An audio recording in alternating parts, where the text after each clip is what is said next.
नमस्कार CSK news में आप सभी दोस्तों का एक बार फिर से बहुत बहुत स्वागत है। दोस्तों आज हो गया है 1 जुलाई की जो फटाफट बड़ी खबर निकल के आ रही है कि करके जाने की दरअसल देश भर में संक्रमितों के आंकड़े के लाइव स्टेटस के बारे में आपको बताएंगे। इस बीच आपको बता दें कि बहुत बड़ी खबर निकल के आ रही है। आपको बता दें कि नेपाल में खतरे में प्रधानमंत्री केपी ओली। जी हाँ, आपको बता दें कि प्रचंड ने मांगा इस्तीफा, सरकार कभी भी गिर सकती है। और इसके साथ ही अगली बड़ी खबर आपको बता दी कि फ्रांस ने भारत के साथ खड़ा हुआ लद्दाख के मसले पर गलवान घाटी में शहीदों को श्रद्धांजलि दी।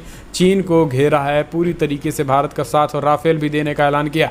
इस बीच आपको बता दें कि तीसरी बड़ी खबर जानेंगे जहां पर भारत ने आखिर बालाकोट में जिस बारूद बम ने मचाई थी तबाही, उसे भारी मात्रा में खरीदने का भारत ने ऐलान कर दिया गया। जी हाँ, बमों को स्पाइस 2000 बमों का ऐलान कर दिया। इसके बारे में आपको बताएंगे। इस बीच कोरोनिल की क्लिनिकल ट्रायल को मिल गई मंजूरी। जी हाँ, बाबा रामदेव के लिए बड़ी राहत। अब इम्यून बूस्टर के दवा के रूप में होगी इसकी बिक्री, ये भी आपको बताएंगे। इस बीच आपको बता दें कि भारत में आतंक फैलाने वाले पाकिस्तान चीन के सामने नतमस्तक नहीं दिखते उइगरों पर अत्याचार। इसके बारे में आपको बताएंगे किस तरीके से उइगरों पर अत्याचार हो रहा है। तो सब कुछ खबरें एक करके जानेंगे। जहां पर सीएम योगी ने एनआरसी को लेकर बहुत बड़ा फैसला कर लिया है। CAA के खिलाफ प्रदर्शनकारियों की संपत्ति कुर्की है। सब कुछ खबरें की करके जाने के लिए इससे पर छोटा सा निवेदन, अगर आपने चैनल को तक सब्सक्राइब नहीं किया तो प्लीज़ सब्सक्राइब किए, लाल बटन दबाकर चैनल को सब्सक्राइब करें। और अगर आप भी मानते हैं कि पीएम मोदी के नेतृत्व में न देश केवल कोरोना से हराएगा बल्कि देश के दुश्मनों को भी हराएगा, तो इस वीडियो को दिल से लाइक करके अपना समर्थन दर्ज के। दरअसल देश भर में संक्रमितों का आंकड़ा 5,85,000 को हुआ पार। जी हाँ, आपको बता दें कि 5,85,792 कन्फर्म केसेज हो चुके हैं। पिछले 24 घंटे की बात करें तो 18,256 मामले देश भर में सामने आए हैं। मृतकों की संख्या 17,400 को पार कर गई। पिछले 24 घंटे में 506 मामले मृतकों के आए हैं। अच्छी खबर यह है कि 3,47,000 लोग स्वस्थ हो गए हैं। 12,000 कल लोग स्वस्थ हुए हैं। महाराष्ट्र में कल 4878 मामले सामने आए तो टोटल 1,74,000 के करीब मामले सामने हो चुके हैं। तमिलनाडु में 3943 मामले सामने आए तो टोटल 90,000 के करीब लोग संक्रमित हो गए हैं। दिल्ली में कल 2199 मामले सामने आए तो टोटल 87,000 के संक्रमित हो गए हैं। गुजरात में कल 620 मामले सामने आए हैं तो टोटल 32,000 के करीब संक्रमित हो गए हैं। यूपी में कल 664 मामले सामने आए तो 23,400 के करीब संक्रमित हो गए हैं। अगर बात करें पश्चिम बंगाल में तो 652 मामले सामने आए तो टोटल 18,000 के करीब हो गए। जबकि राजस्थान में कल 348 मामले सामने तो टोटल 18,000 हो गए हैं। तेलंगाना में कल 945 मामले सामने आए, कर्नाटका में 947 है, आंध्र प्रदेश में 704, हरियाणा में 338 मामले सामने आए तो टोटल 14,000 के करीब आंकड़े पार कर गए। मध्य प्रदेश में 223 मामले सामने आए तो टोटल 13,000, जबकि बिहार में 370 मामले सामने आए तो टोटल 10,000 के करीब आंकड़े हो गए हैं। असम में 613 मामले सामने आए, जम्मू कश्मीर में 260 मामले, उड़ीसा में 206 मामले सामने आए, पंजाब में भी 150 मामले सामने, केरला में 131 मामले, उत्तराखंड में 150 मामले, छत्तीसगढ़ में 63 मामले, झारखंड में 64 मामले, त्रिपुरा में 8 मामले सामने कल आए, गोवा में कल 64 मामले सामने आए, मणिपुर में 7 मामले, लद्दाख में 9 मामले, हिमाचल प्रदेश में कल 11 मामले सामने आए तो टोटल 953 मामले हो चुके हैं। नागालैंड में भी 8 मामले आए, जबकि अरुणाचल प्रदेश में 4 मामले तो टोटल 191 के आंकड़े पार कर गए। तो ये राज्य दर राज्य आंकड़े हैं। चलते हैं अगली बड़ी खबर। आपको बता दें कि नेपाल में खतरे में प्रधानमंत्री केपी ओली की कुर्सी। प्रचंड सहित बड़े नेताओं ने मांगा इस्तीफा, कहा सरकार चलाने में रहे हैं नाकाम। जी हाँ, आपको बता दें केपी शर्मा ओली की सरकार कभी भी यानी इसी हफ्ते कभी भी सरकार जा सकती है। इसका ये कारण है कि अब प्रचंड ने अपना समर्थन वापस ले लिया। भारत विरोधी बयान को देखते हुए जिस तरीके से वहां पर जनता में रोष है, ऐसे में आपको बता दें कि मुख्य विपक्षी पार्टियों ने जिस तरीके से गठबंधन किया है, अब उन्होंने अपना समर्थन वापस ले लिया। ऐसे में कभी भी सरकार जा सकती है। इससे बौखलाए अब उन्होंने भारत की ओर इशारा किया है कि भारत ये सब काम करवा रहा है। लेकिन आपको बता दें कि कल बड़ी बैठक हुई थी। बड़ी बैठक में भी बड़ा झटका लगा और किसी भी तरीके से किसी भी प्रकार से सहमति नहीं बन पाई है उनकी सरकार चलाने को लेकर। स्पष्ट तरीके से इस्तीफा मांगा गया है, सरकार चलाने में नाकाम बताया गया है और इसी की वजह से आज भारत को लेकर इतनी आक्रामकता रुख यही था ताकि पूरी तरीके से केपी शर्मा ओली की सरकार बची रहे। हालांकि ऐसा होता नहीं दिखाई दिया, यानी भारत भी इधर नाराज उधर उनकी कुर्सी भी जाने वाली है। हम चलते हैं अगली खबर लेते हैं। फ्रांस ने भारत के तरफ बढ़ाया हाथ, गलवान घाटी के शहीदों को श्रद्धांजलि दी, राफेल जल्द से जल्द देने का किया ऐलान। भारत और चीन के बीच चल रहे तनाव के बीच फ्रांस ने भारत की तरफ मदद का हाथ बढ़ाया। फ्रांस की रक्षा मंत्री फ्लोरेंस फ्ले ने कहा कि गलवान घाटी में चीनी सैनिकों के साथ संघर्ष में शहीद हुए भारतीय जवानों को श्रद्धांजलि देते हुए रक्षा मंत्री राजनाथ सिंह ने मिलने की इच्छा जताई। उन्होंने कहा कि सोमवार को रक्षा मंत्री राजनाथ लिखे हुए अपने पत्र में कहा है कि वो दोनों के बीच जारी बातचीत पूरी करने के इच्छुक हैं। फर्ले ने कहा है कि भारत और फ्रांस अच्छे दोस्त हैं। उन्होंने लिखा है कि जिस तरीके से लद्दाख के गलवान घाटी में जो कुछ भी हो रहा है, फ्रांस करीब से नज़र बनाए हुए है।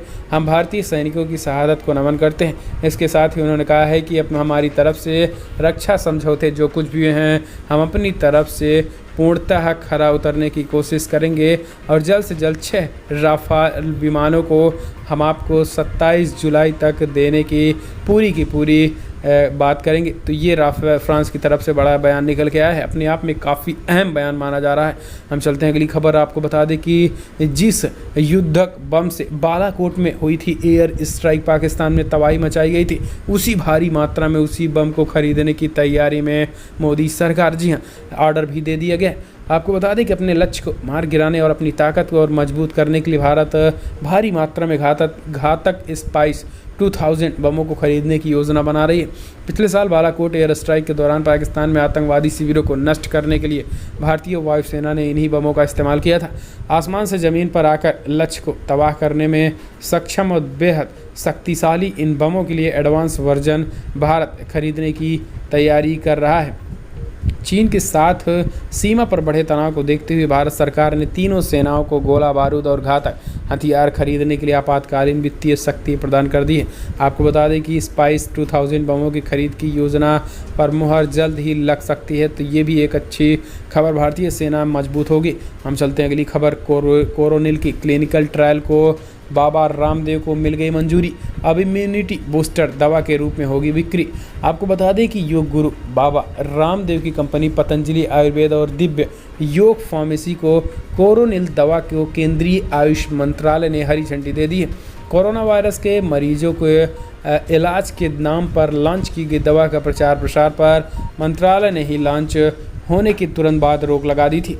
उत्तराखंड के स्टेट ड्रग्स कंट्रोलर ने दिव्य योग फार्मेसी नोटिस भी भेजा था, मगर अब आयुष मंत्रालय ने इस दवा को बेचने की अनुमति दे दी है। हालांकि मंत्रालय ने इसके लिए कुछ शर्तें भी लगाई हैं।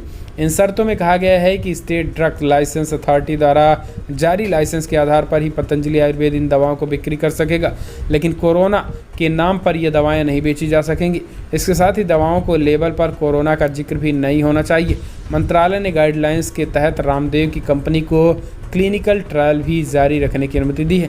हरी झंडी मिलने के बाद अब बाबा रामदेव को कोरोनिल पर श्रावस्त्री वटी बाजार में इम्यूनिटी बूस्टर दवाओं के रूप में बेची जा सकेगी। तो ये एक बाबा रामदेव के लिए भी राहत की खबर है।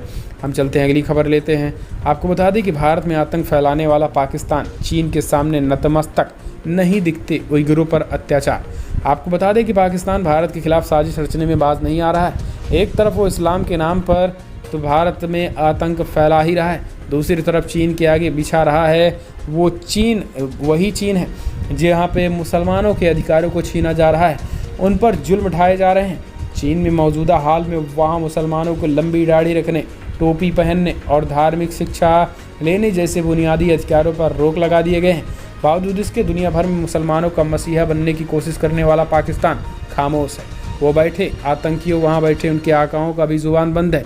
तो इस तरीके से ये दोगला चरित्र पाकिस्तान और मुसलमानों का दिख रहा है। हम चलते हैं अगली खबर लेते हैं। कराची हमले को लेकर इमरान खान का बेतुका बयान, कहा भारत ने कराया है ये सब कांड।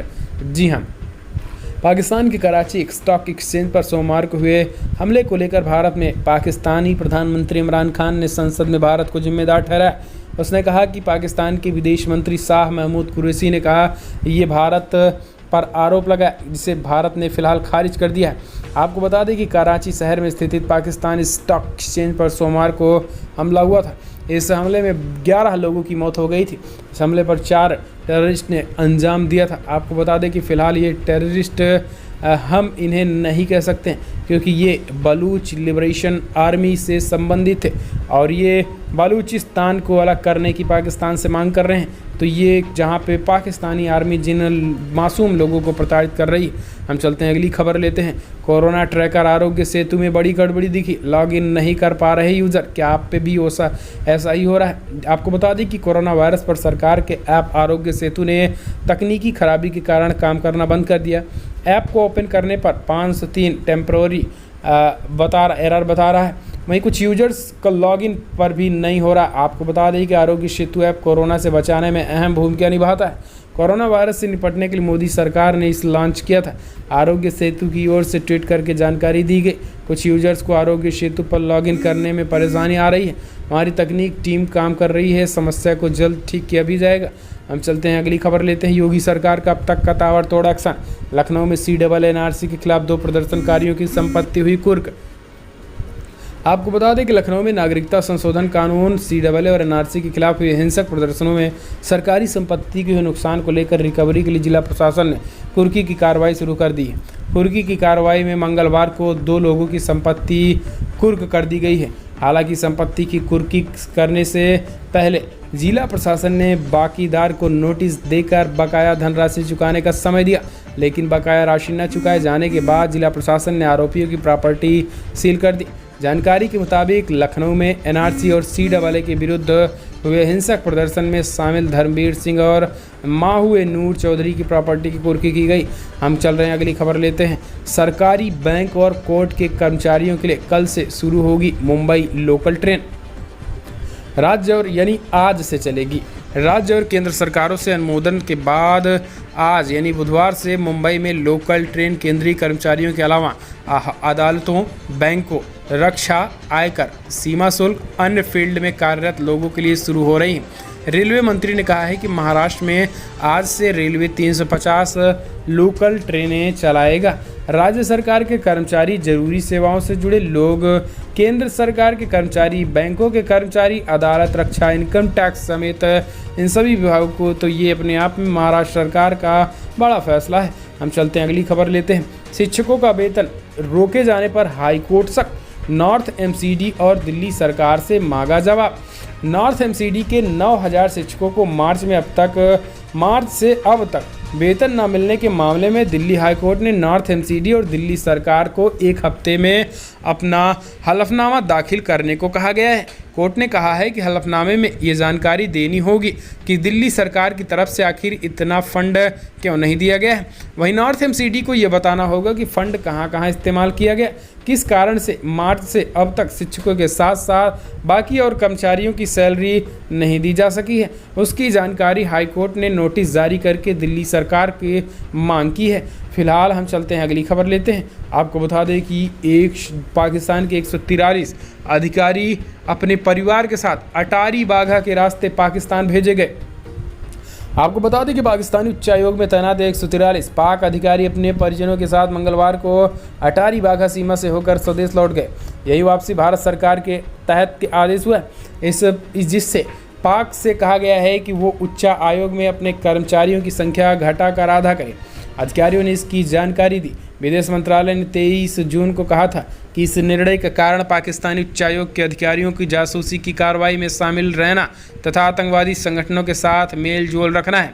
अधिकारी ने बताया है कि इसी प्रकार भारत ने पाकिस्तान उच्चायोग में तैनात अपने कर्मचारियों को पारस्परिक रूप से कम करने का भी फैसला किया था। तो ये एक खबर है जो कि अब लौटा दिया गया उन सभी को।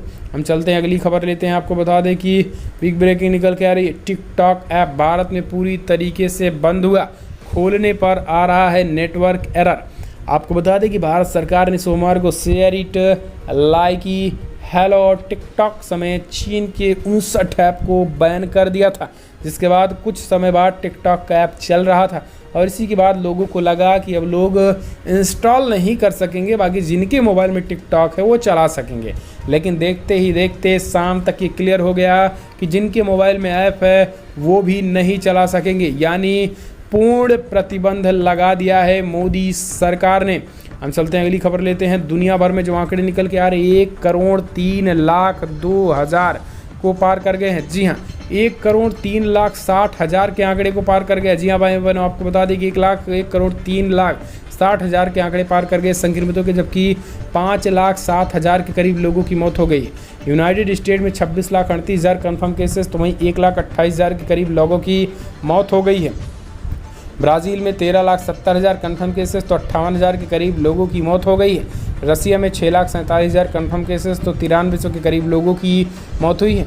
इंडिया में 5,66,000 कन्फर्म केसेस तो 16,800 के करीब लोगों की मौत हुई है। दुनिया भर में आंकड़े तेज़ी के साथ बढ़ रहे हैं। तो दोस्तों फिलहाल आज की बड़ी खबरों में इतना ही, लेकिन अगर आपको भी वीडियो पसंद आए तो लाइक करें, शेयर करें, कमेंट के माध्यम से अपनी राय देना ना भूलें। इस वीडियो में जय हिंद, वंदे मातरम।